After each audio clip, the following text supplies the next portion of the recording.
Professor X seeing the incursion in the window reflection. The Avengers Doomsday trailer dropped today, and the very first shot is one of the most loaded moments in the entire 2-minute cut.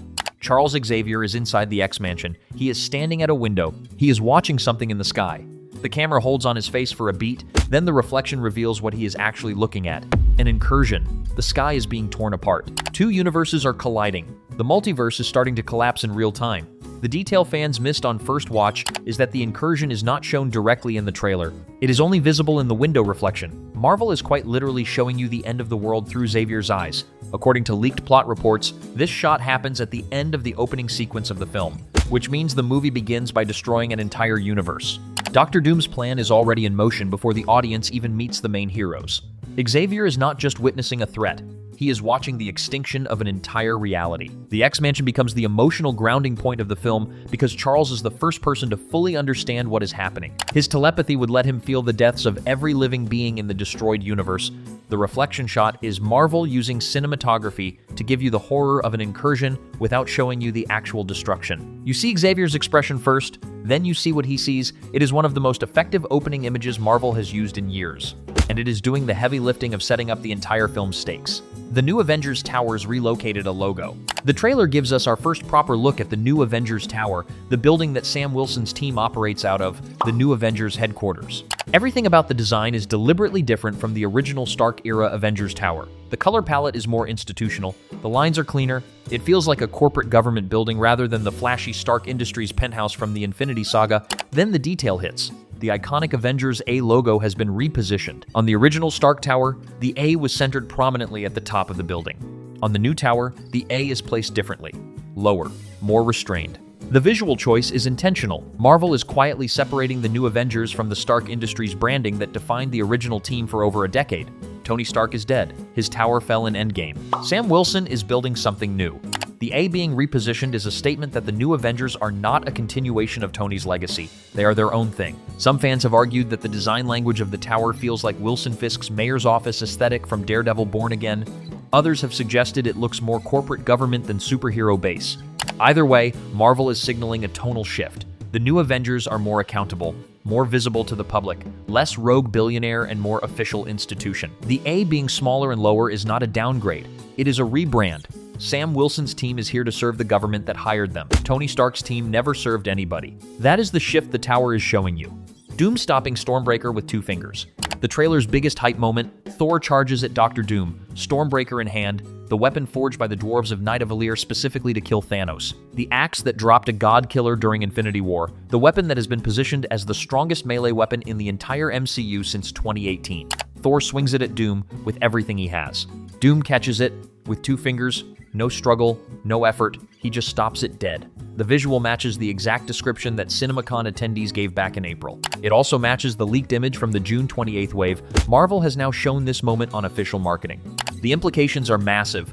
Doom is being positioned as physically stronger than Thor, which means Doom is physically stronger than the strongest original Avenger left standing. Iron Man is dead. Steve Rogers is a variant showing up from another timeline. Black Widow is dead. Thor has been the last full-strength original Avenger since Endgame. Doom stopping Stormbreaker with 2 fingers means the new Avengers cannot beat him in a fight. Sam Wilson, Bucky, and Ant-Man standing together.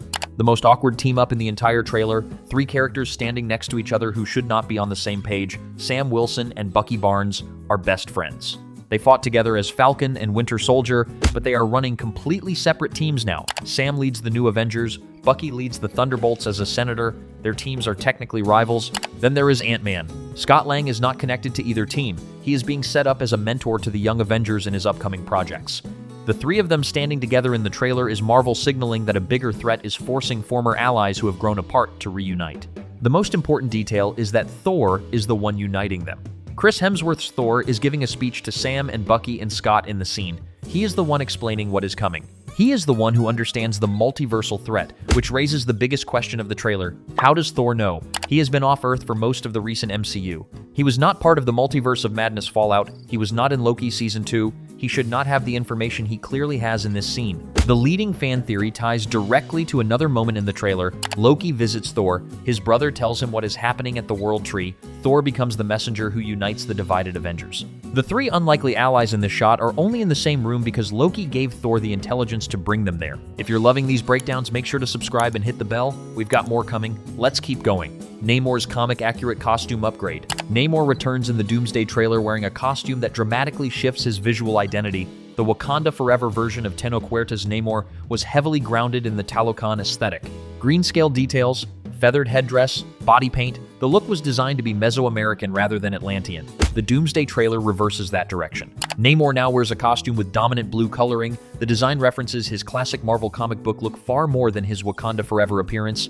Fans on X immediately started calling the redesign the best Namor costume in live-action history. The wings on his ankles are more visible, the green scales are toned down, the blue is amplified. The visual change tracks with his emotional arc in the film. In Wakanda Forever, Namor was an antagonist. His people were separate from the surface world. He viewed Wakanda as a competitor. The Doomsday trailer shows him aligned with the heroes. Wakanda has apparently reached out to him. His people are joining the fight. The costume upgrade is Marvel telling the audience that Namor is officially part of Earth's defense force now. He is not just the king of Talokan, he is one of the good guys. Fan theories about who was leading the peace mission to Talokan mostly point to Shuri. Letitia writes Black Panther reportedly makes contact with Namor early in the film to secure his alliance.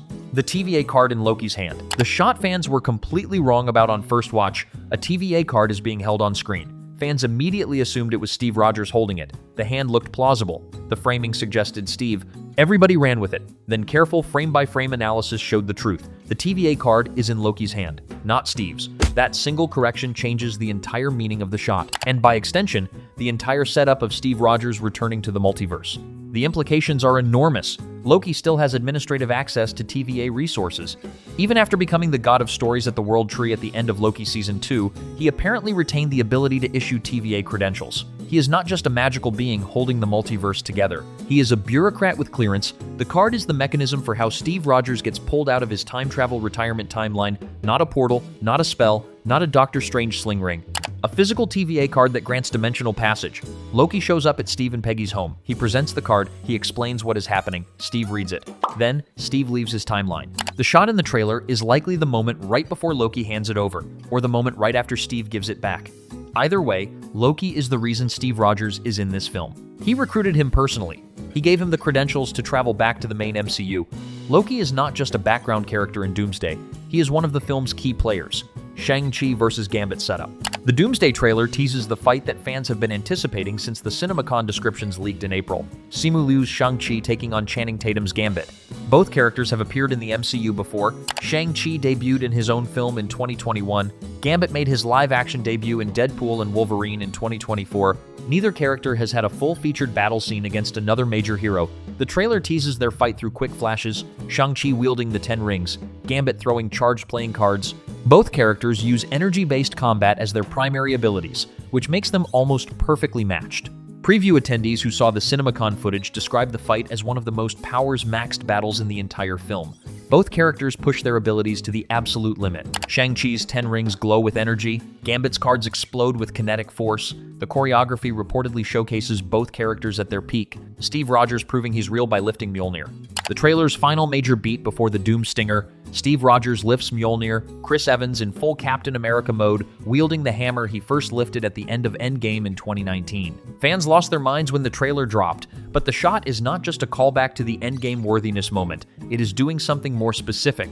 It is identity proof. Marvel has been playing coy about which version of Steve Rogers appears in Doomsday. Is it the Endgame time travel Steve who lived his life with Peggy? Is it a variant from another universe? Is it a de-aged version pulled out of time by the TVA? The Mjolnir lift is Marvel answering that question in the most Marvel way possible. Steve Rogers is worthy of Mjolnir, he proved that in Endgame.